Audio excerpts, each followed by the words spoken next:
coronavirus ñëw na génnee nañ ko nee nañu 60 jours lañ ko may liberté conditionnelle pour mu dem këram. man sama xalaat bu gàtt li ma ciy ñaan mooy Hissène Habré mag la mu doon def 77 ans moo def defut béy wéy na mbuus jamono ji soo xoolee adduna bi prison yu bëri ñu ngi libéré ñu bëri ndax pandémie bi comme yàlla moo ñu ko wàcceel pour ñu xool suñu bopp ngalla waay xaw ma ku ko tëj xaw ma ku ko jox liberté conditionnelle mais nañ ko may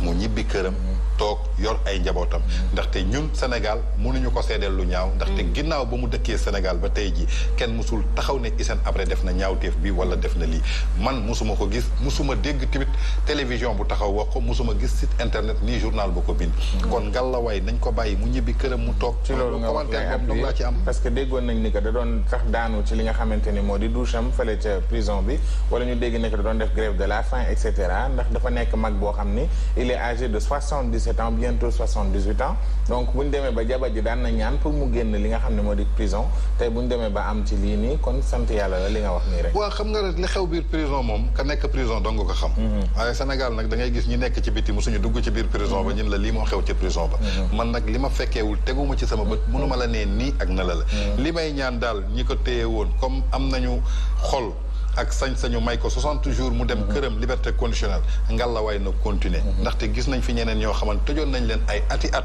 fii ci Sénégal lañ defee délai bi ñu ne liberté conditionnelle te ba tey jii ñu ngi toog seen kër nekk ci télévision di def li leen neex. dëgg la. troisième actualité bi rek ñu dugg ci li nga xamante ni moo di moo jot a ruus ci xibaar ñu ne les fake news sur le coronavirus WhatsApp day limité li nga xam ne moo di transfert de messages yi de personne à une autre personne maanaam li nga xamante ni Sénégal relaté na ko ne moom service de messagerie dafa déclaré da nga day arrêté lépp luy propagation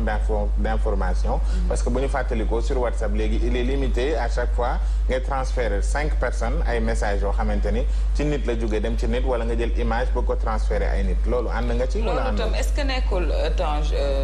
ni nga xamante ne noonu la fake news yi di proliférer surtout audio yi nga xamante ni dañ koy faral te du Sénégal rek ndax Sénégal lañ la naan yónnee lii juróom-ñaari nit ak ñeent fukki nit ak fanweeri nit mais yeneen dëkk yi da ngay gis ñuy jël énormément d'informations sur l'échelle générale di ko partage ba ñun Sénégal lu nga xamante ni fekkeewuñu xamuñu fu mu xewee dañ ciy faral di jot tellement le nombre de partages est maximal du moins est-ce que de loolu moo tax ñu WhatsApp jël décision wu limiter ces transferts. non ça veut dire que xam nga lan ngeen comprendre Covid-19 nee naa leen pandémie mondiale la. maanaam pandémie bu bëri yàgg na fi am mais bu mel nii musul am ci àdduna. foo xamante ni mondial la tous les pays boo dem tous les pays du monde. le touché ba ñëpp tëj seen frontière. ñi xam ne économie yëpp a bloqué wu ñu tëj leen. mu doon loo xamante ni dafa sensible dafa doy waar. tey waxuma la WhatsApp mais soo xoolee plateforme yu bëri même YouTube. dañuy jëloon ay mesures de prudence. tey lépp loo xamante ni yaa ngi koy dugal mu concerné coronavirus côté monétisation bi da ngay gis duñ ko nangu. démonétisation soo waxee sax koo xamante ni da nga ko laaj ci coronavirus mu wax. dañuy soumettre vidéo bi en examen. te léegi examen manuel la ñuy def ba xool yow li nga ciy wax. parce que tey nañuy jàpp ni on est au XXIe siècle. on est dans le monde de la digitalisation. communication yëpp ci réseaux sociaux lay jàll. donc ñuy bañ ñoo xamante ni peut-être mën nañu influencer yenn nit yi ci loo xamante ni ay erreur la moo tax ñu jël ay mesures de prudence. mesures de prudence yooyu ngeen gis nag YouTube ni mu ko jëlee WhatsApp noonu la ko jëlee. ay Yahoo noonu la ko jëlee ay Gmail noonu lañ ko jëlee. mais jamono ji soo xoolee fii ñu toll nii actuellement YouTube. bi mu defee saytu yi ba pare indi na beneen nouvelle règle boo xamante ni jëm na ci coronavirus mën nga dugal loo xamante ni jëm na ci coronavirus mais après ñoom dañ koy def en examen. suñu gisee ni que vidéo bii kat. li nga ciy wax am na loo xamante ni mën na influencer wala indi leneen subitement ñoom dañ koy retirer ci seen compte donc ay mesures de prudence la mais li ngeen wax ci dañu limiter ci partage yi ci WhatsApp man moom franchement parler je travaille avec ma machine je travaille avec WhatsApp mais ba léegi gisaguma ko. man gisaguma ko tey tamit na fi li nga wax dëgg la parce que gis nañu bu feebar bi ñëwee ñu bëri di ko foowee audio yi ñu ngi jógee fu nekk ku si nekk mi ngi wax ubbil kaamil bi jàngal fii dina am karaw defal lii defal finalement dina am sax ku ci wax dëgg dina am sax ku ci wax dëgg mais finalement dootoo xam kan ngay gëm soo xoolee vidéo vaccin boobu ñu génnee woon temps yële loo xamante ne mi ngi xaw ma il y a 2 ans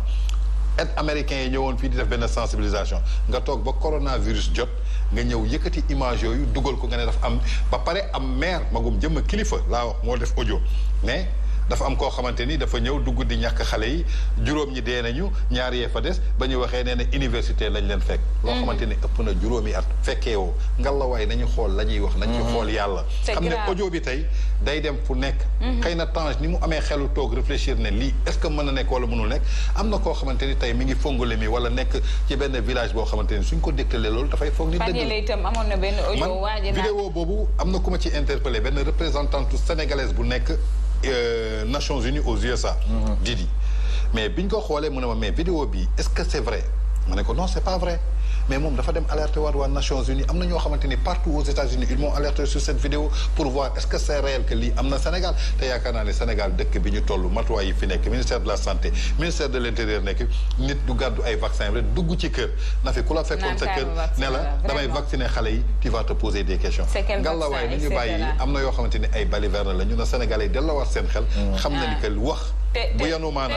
wax bu yanu maanaa na ko ay nopp yu wér di déglu wax bu yanuwul maanaa nag nopp yu koy déglu nag su ko bëggee gëm moom moo xam audio yi dañ ciy wax yu garaaw ndax fan yële nit ñi ñu ngi ko jëlee woon d'un ton très ironique mais d'autres personnes xëy na mesuré nañ la gravité de la chose quand tu dis ki indi corona bi Touba xam naa ko diw la dëkk koñ bii la dëkk magam laa gis moo ne ma lii la ba diw boobu moo mujjee tontu ne waxal leen ma kooku la muy wax du dëgg ba ñu mujjee portante ay plainte xam nga bu fekkoon kooku mu ngi ci réew mi fu mu jaar nit ñi duñ fa jaar ndax dañuy jàpp ni moom moo fa dugal doomu jàngoro ji ndax xam nañu stigmatisation bi doole bi nga xamante ni am na ko ci feebar bi vraiment il faut qu'on arrête ces partages et comme ñun mënuñu filtrer comme moom WhatsApp moom filtrer na. waaw mi ngi noonu mooy Mark Zuckerberg. quatrième et dernière actualité nag mooy coowal li nga xam ne moo di décès wu jet-setteuse bi ñuy wax Hiba Thiam donc moom actuellement site internet di ko reprendre nag ëpp na 29 doon naati ñëw ci suba teel mais newoon naa leen dinañ ko àggale fii ci 100% Buzz. parce que Tange Tandian daf ci def liggéey bu am solo def ay enquêtes yu am solo tout ce qui est site bu ko reprendre information am nga jël mu VIP people Tange coow li naka la dikkee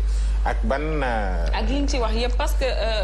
vraiment au début de l'histoire nit ñi dañ doon toltolaan rek fu nekk ñu xool waaw lu ko rey finalement la ñu gis xëy na révélation yu exclusive yi nga ko def te bañ ko toppee ba ca biir c'était des faits avérés ñuy fàttaliku itam ndem si yàlla Mati Mbodj génn ko àddinaam noonu nga amee woon peut-être exclusivité bi dégtal ko nit ñi très tard dans la nuit bi ñu yeewoo itam la nga ca wax yëpp loolu la autopsie bi révélé comment tu fais nag sëñ bi te nee nga yow bàyyi nga people nii feeñatoo fe loolu la wax de waa xam nga Nafi Biggi di wax ak encore askan bi dama wax ak téléspectateur de la Sen TV askan bi laay waxal le monde entier tout d'abord lu ñuy njëkk a def dañuy jébbalaat suñu njaal famille Hiba Thiam di ñaan yàlla mi ko fi jëlee yàlla xare ko aljanna firdawsi yi gën a kawe yàlla na suuf sedd ci kawam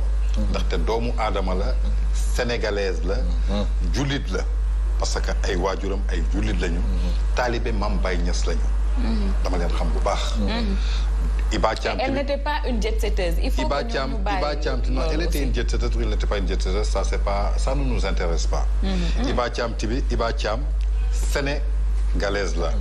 génn na àdduna anam bu mu génnee àdduna yàlla moo xam ndaxte nit mën na génn àdduna ci accident nit mën na génn àdduna tey ci ndox tey mën nga jënd sa oto ñu limité la vitesse bi à 100 ngay daw 150 à l'heure sa oto su ci daanoo maanaam da nga xaru génn na àdduna nañ ko ñaanal yàlla di ko jaal mbokkam yi suuf sedd ci kawam l'histoire comment ça s'est passé loolu yëpp je crois que ni ngeen ko waxee relaté nañ ko parce que tey bi affaire bi amee woowu leen Pape Alé Niang ci seen plateau parce que c'est un journaliste politique woowu leen Bamba Kassé mu defal leen analyse parce que c'est un journaliste sportif woowu leen Abdoulaye Mbow tey ci plateau bi mu defal leen diagnostic parce que c'est un journaliste économique man Tange ngeen woo yaakaar naa ni tey people su ñëwee Sénégal man maa njëkk a opté wu ma ne ku nekk mi ngi ci branche bi man damay choisir def people bi ma koy def ak tey mi ngi ci fukki at ak juróom-ñaar people nag investigation la laaj people gis naa ñu bëri ñu ci dugg foog ni ay ñu ngi def people mais defuñu people parce que toog sa kër gis benn audio buy transféré WhatsApp wala nga gis ci Facebook Nafissatou Dieye mu bind benn affaire nga xëy publier nga foog ni loolu mooy people yaa ngi nax sa bopp naan sur sa page people Instagram investigation la ma ñëwatal la ci beneen yaa ngi naan jet-setteuse wala du jet-setteuse Sénégal yaakaar naa ni suñ doon lim jet-setteurs yi fi nekk matuñu ñaar moo bi la Sénégalais yi di utiliser jet-setteur maanaam mooy ki yor jet privé ki yor ay milliards nga xamante ni tey su ko neexee comme tey ku mel ni Jay-Z léegi mu gaare jet privé am ne Sénégal laa bëgg a ndékkee ji mu ndékkee Sénégal pare ne Dubaï laa bëgg a reeree ji mu reeree ji Dubaï kooku mooy jet setteurs te gisooguñu ko fii dañ fi am ñoo xamante ni dañuy fréquenter boîte de nuit ñooñu ñu ngi leen tuddee des épicuriens épicurien maanaam mooy boîte de nuit ñoo xamante ni il aime la belle vie dañu bëgg vie bu neex sañse solu dem boîte distraire dem boîte aussi ça ne veut pas dire que da ngay naan sàngara da ngay tox wala da ngay drogué wu y a des honnêtes citoyens yoo xamante ni dañuy génn uniquement pour se distraire pour se retrouver entre amis xëy na liggéey nañu c'est des hommes d'affaires nekk nañu ci ay business ak ay marché bëgg nañu libérer seen esprit ñu toog ci boîte de nuit yi échanger verre moo xam soda la moo xam lu mu doon mais ça ne veut pas dire que képp kuy fréquenter Almadies da ngay tox yamba wala da ngay drogué wu wala da ngay naan sangara. Donc il faut que ça soit clair. L'histoire comment ça s'est passé je crois que on a tout relaté. maanaam histoire la boo xamante ni kenn ñaanu ko woon yàlla ça a viré au drame. groupe d'amis la rek groupe d'amis la yoo xamante ni ñoo dajale woon ci benn appartement meublé. la ca xew nag yaakaar naa ne lépp relaté nañ ko. mais fi ñu toll nii histoire bi yaakaar naa ni comme juge. teg na ci loxo. ba ñuy teg xale yi mandat de dépôt ñu ngi ci mandat de dépôt je crois que amatuñu yoon pour détailler ci. waaw mais même bu ñu détaillé wul Tange bëgg naa aussi ñu parce que cette histoire intéresse réellement les Sénégalais. D'une part may ma rek mu ñëw d'une part ni mu leen intéressé mooy Sénégalais bi bëgg na xam ndax doomu baadoole bi ak doomu borom daraja bi la ñu yem ñoo yem àtteem déet fii lañ ko bëgg a xamee. beneen bi mooy Sénégalais yi bëgg nañu xam naka la yooyu la xale def ba xëy na violer loi bi nga xamante ne moom moo ñeel couvre-feu bi ndax bëri na yuñ ciy bind yu nga xamante ne xëy na yenn ci ay site internet jàpp nañ ni lañ cay wax amul maintenant ñi amul peut-être accès ci yooyu les site internet ñi nga xamante ne xëy na ci émission yu mel nii rek la ñu mën a informer wu est-ce que mën nga très rapidement rek leur faire un ramassé de l'histoire. waaw d'accord na fi xam nga ci loolu laa jëmoon parce que li nga wax nii moo tax bi yoon mooy choisir beneen option bu njëkk dama doon bind.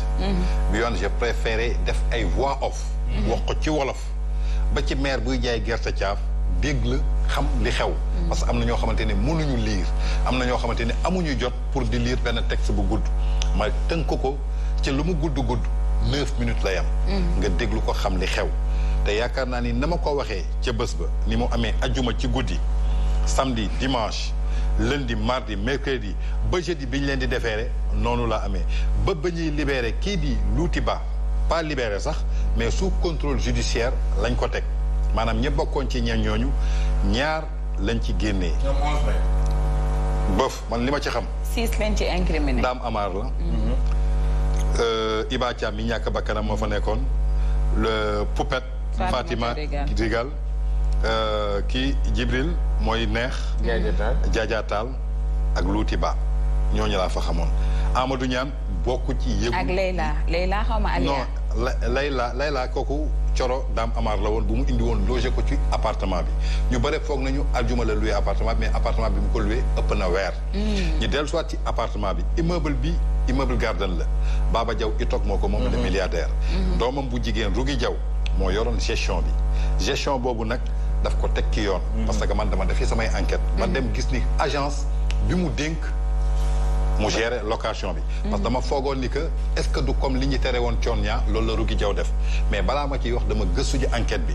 dafa am agence bu mu ko teg am ay kayit yu leer mu nekk ci ay normes ku ñëw nag loué la da nga koy loué. bi drame bi amee tamit comme ñoom xam nañ ko ñu ba ñu tiitee daw woo nañ ko ba mu ñëwee aussi mu porter secours à la dame. ndaxte bokk na ci aussi ñu woo. secours si pour ñu yóbbu ko. kon donc kooku taxewu ci laalewu ci. beneen côté bi nee nga ndax doomu baadoola bi ak doomu borom alal bi ñooyam atte. man li ma xam li ma jàng mooy nul n'est au-dessus de la loi. la loi c'est la loi da nga koy respecter ñi respecter la nga jéggi ko ñu teg la ci yoon.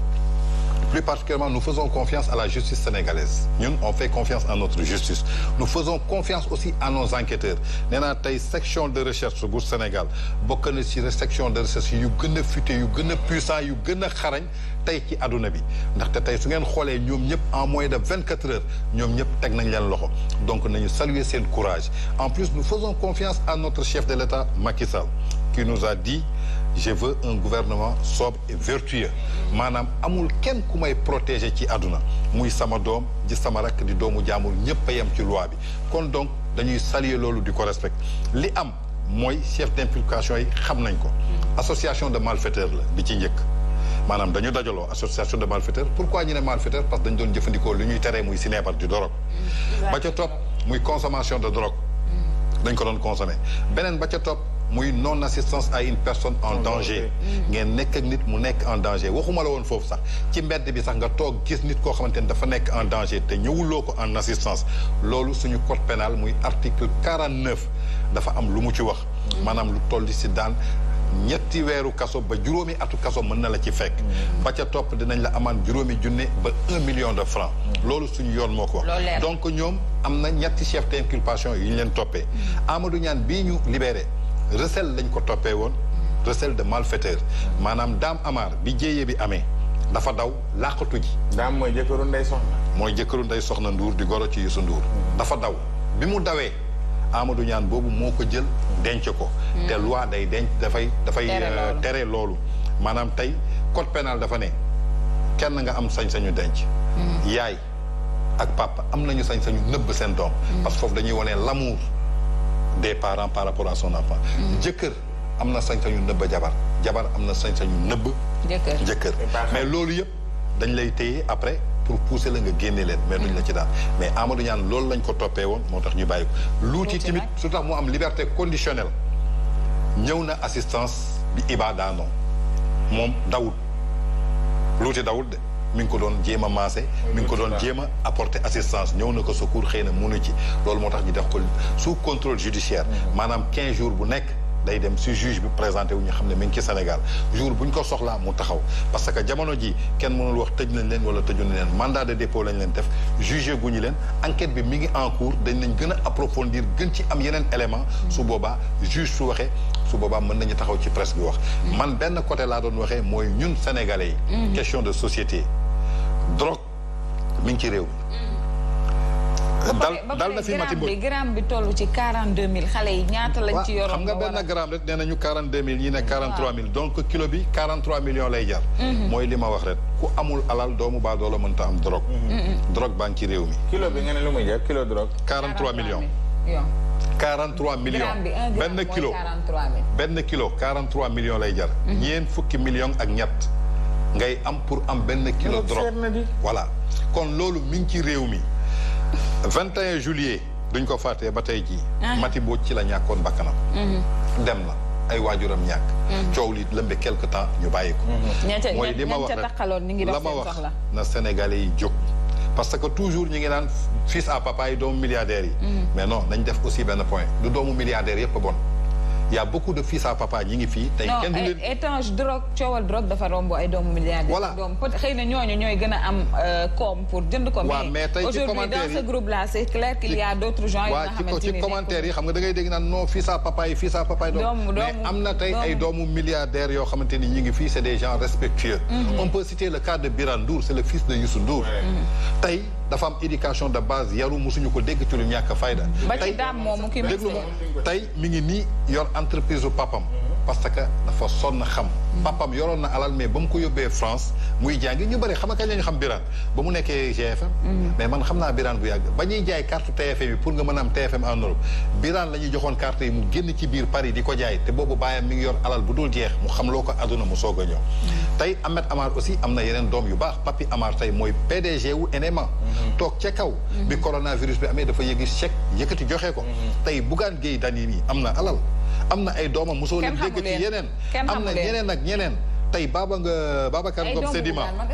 Babacar Ngom Sedima ay doomam tey ñi ngi si tettu entreprise di ko gérer ñooñu aussi nañu saluer seen courage ay doomu fils à papa lañu doomu milliardaire lañu am na ci tamit ay doomu milliardaires yoo xamante ni ñu ngi ci dëkk bi di ko lëmbee di def naka sudul noonu ñooñu nag gënuñu la gënuñu citoyen lambda bii dox ndaxte tey suñu nee couvre-feu nee nañu kenn du dox ñi gis première image yi ñu doon dóor xale yi ci mbedd bi ñii tey ñiy dem ba fay d'après enquête bi ba ñuy fay benn policier mu escorté leen maanaam policier bi moo escorté Diadia Tall ak Iba Thiam indi leen dégg nañ ne 20 000 lañ ko fay loolu la ñu bind ci internet bi ndaxte Iba Thiam 20 heures mi ngi woon biir këram ak papam di waxtaan su ko leeroon ni papam ni que Iba Thiam day génn te su xëyee dañ koy wax mais du ko bàyyi mu génn donc escorte boobu mu am moo ko yëgu ko biñ ko waxee ne Iba dee na si néegam la dem ubbi di xool dafa dem ubbi wul si néegam di xool parce que mi ngi bàyyi doomam ci biir këram. donc aussi benn volonté mën nga yar sa doom aussi jox ko éducation mais su amul volonté. du dem mooy comme li nga wax léegi ci Instagram bi. nañu xam ne nous sommes des Sénégalais. nous sommes dañu am ay culture am ay valeurs am ay morales. que muy musulman bi di chrétien bi. nañu bàyyi di toppandoo anglais beeg américaine bi. kii nga wax léegi ci Instagram. Lili Dior Sénégalais yi ñoo ko may doole. su subaa su explosé suba beneen xale mooy gis loolu. mu ne man dama bëgg a buzz dama bëgg a siiw xaaral ma defi comme Lili Dior. gis nañ ko mu dellu si waat donc je crois que ñun ñu yor médias yi ñun ñu yor télévision yi nañu def combat bii affaire Iba Thiam bii nañ ko def suñu combat ni ma lancé alerte à la 7TV.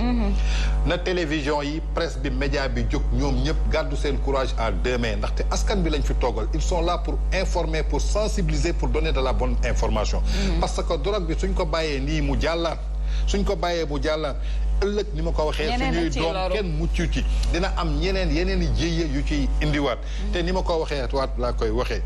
jooyu xale moo gën jooyu mag nañu yaraat xale yi surveiller leen xool ci yan condition la ñu nekk ñun média bi la presse ñu essayer de donner la bonne information de sensibiliser ci li nekk ci drogue bi dégg naa nag bi ma commencé wax ñi naan da nga dugg fu sensible ak drogue borom alal ak am ak ñëpp ko am mooy li ma leen wax c'est un combat que j'ai mené pendant 17 ans lenn moo ma ñor muy la vérité et ma société je suis un patriote sénégalais. Sénégal moo ma ñor et je veux que Sénégal soit l'un des pays les plus puissants au monde. kon na presse bi muy télévision rajo site internet na ñëpp a jóg bu kenn nangu corruption l'argent sale ne marche pas. la ñuy gis ci film yi bu ñu nangu mu am Sénégal. ñu xeex lii ba ñu xam ne problème bii fan la mujjee. ndaxte ñetti chef d'inculpation am na. association de malfaiteurs consommation de drogue. non-assistance à une personne en danger ñu xool fan lay mujjee ñu bëri ñi ngi naan nii ak nii mais loolu yëpp duñ ci wax mi ngi ci loxo yoon dañuy bàyyi ba yoon pare nous faisons confiance en notre justice. mais donc rapidement est-ce que le sort de Dame Amar peut-être sera le sort des autres personnes parce que ñeneen ñi suma jumul ñoom dañ leen invité rek ñu ñëw quand même ku ci mel ni Choupette bokk na ci itam Djadia Tall ak neex boo bokk copinam boobu ñu ne entre guillemets que moom rek moo consommé wul drogue. waa xam nga non kenn lañ wax. te ki ko wax mi ngi woon ci enquête ya Djadia moo ko wax nee na kenn moo ci consommé wul mooy Ayala di la copine de Dame Amar maanaam coro Dame Amar bi ba jógee muy franco-tunisienne moom donc moo ci consommé ñoom ñëpp consommé nañu ñoom ñëpp daw nañu chef d'inculpation yi je crois que mooy ni ma leen ko waxee léegi enquêteurs yi jébbal nañu PV yi juge procureur liir na xool na li ciy def moom moo xam yoon moo ñu gën a xam yoon def na ñële en mandat de dépôt nañu xaar ba jugement bi fu muy mujjee mais lenn la xeexum drogue bi nañ ci jóg man bañuma ko nee naa leen je suis prêt à mourir si je défends cette cause bi pare naa pour joxe sama bakkan dénk naa sama bopp nag kenn mooy koo xamante ni moo ñu ëmb ñun ñëpp ñu ñuy naan ils sont puissants ñooñu naan ils sont puissants ki leen rendre puissant kooku laa dénk sama bopp muy yàlla ak ci sama barke wasila di Serigne Saliou Mbacké mais combat bi dañ ko xeex topp ko ba fu wànnente jóge bëtam ñu bëri ñu ngi may woo fais attention dinañ la piéger kenn tegagu leen loxo akim biñ ciy tudd ak ñeneen ñi kenn na fi balaa ñuy wax problème bi je crois que ñëpp révélé nañ ko gis nañu drogue bi diggoon Sénégal à travers par jaar par port gis nañ ko 80 kilos yu réer fan la mujj 80 kilos yu réer nañu saytu loolu ñun journalistes yi loolu mooy suñu liggéey na presse bi yëpp jóg presse bu ci jógul rek presse bu ci jógul maanaam trahir nga sa askan man c'est ça que je veux dire parce que da nga fi nekk pour sa askan loolu ngay wax je suis là pour le peuple pour informer nañ ci jóg gëstu ko un journaliste nag tu dois faire de l'investigation investigation maanaam da ngay wut say preuve sukkandiku investir comme police bi muy defee enquête am ba pare nga soog ko teg ñi ñu doon tudd trafiquants yi ñi ñu doon rechercher activement mbaa teg nañ leen loxo bon pour le moment man ci information lay sukkandiku maa ngi gëstu amaguma ci lu ma leer bés bu ma ci amee lu ma leer ni ma ko defee noonu laa koy defee et je resterai au Sénégal coronavirus bi su jeexoon sax dama waroon voyager mais du ma voyager je resterai au Sénégal parce que je défends un combat pour le Sénégal j'aime mon peuple j'aime le Sénégal na ñëpp jógandoo ñi xeex li mu jóge fi suñ ko deful nañu jàpp ni suñuy doom nekkuñu en sécurité parce que génération bii di màgg ak li ñuy màggaleeg technologie bi ku ci nekk mën nga xëy suba ñuy wala ñu la sa doom dee na ci overdose wala sa doom jam nañ ko wala dafa doon xeex ak ay drogue dañ fi génnee drogue bi ngir yàlla gëm nañu nag dëkk yu bari xam nañu drogue nu muy doxee muy États-Unis xam nañu mafia bi nu mu fay doxee muy Colombie muy Mexique muy partout dans les pays en Hollande mais nañu ubbi suñuy bët xool ñun tukki nañu am nañu expérience daje nañu yu bëri. donc loolu laa amoon lu ma ciy wax. voilà jërëjëf Tange sa émission jeex na bi ngi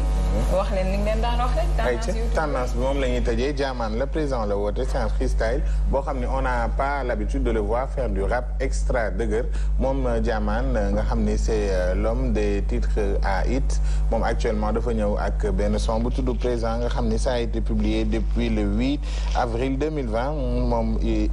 benn ab hip hop la daal benn clip bu nice boo xam ni c'est en noir et blanc xam naa rek bu ñuy tëj ñu bàyyee leen ko ngeen seetaan. incha allah tàggoon. waaw may remercier tout le monde à samedi prochain incha allah. tey kenn solo loola. non tey damaa ubbi armoire bi xool li ci taat bi soog ko ñëw toog. voilà Tange naa mu bàyyi la rek nga nuyoo rapidement. d'abord lu may njëkk a def rek je remercie le monde entier. parce que lu tax may remercier le monde entier parce que j'ai été ébahi. mais nañu jàpp ni combat bi ma doon defaluma ko benn nit soxlawuma ci woon ngërëm soxlawuma ci remerciement dama ko def parce que ça sortait de mon cœur. ginnaaw bi ma defee sama sortie Sen TV jot naa ay appel ay messages yoo xamante ni partout à travers le monde des Sénégalais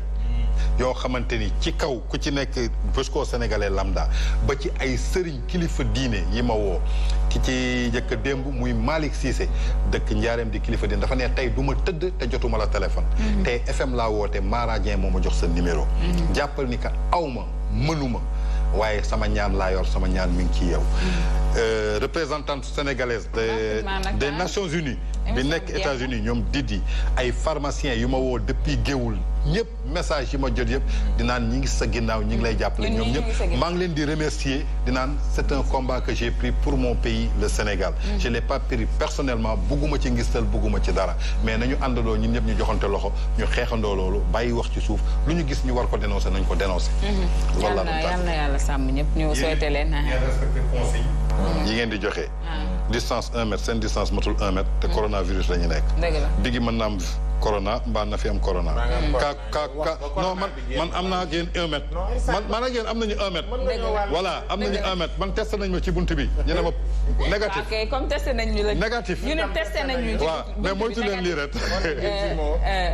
ay siamois lañ voilà lii moo nekkoon seen émission bu tey yàlla na yàlla sàmm ba samedi prochain inchallah excellent week-end à vous tous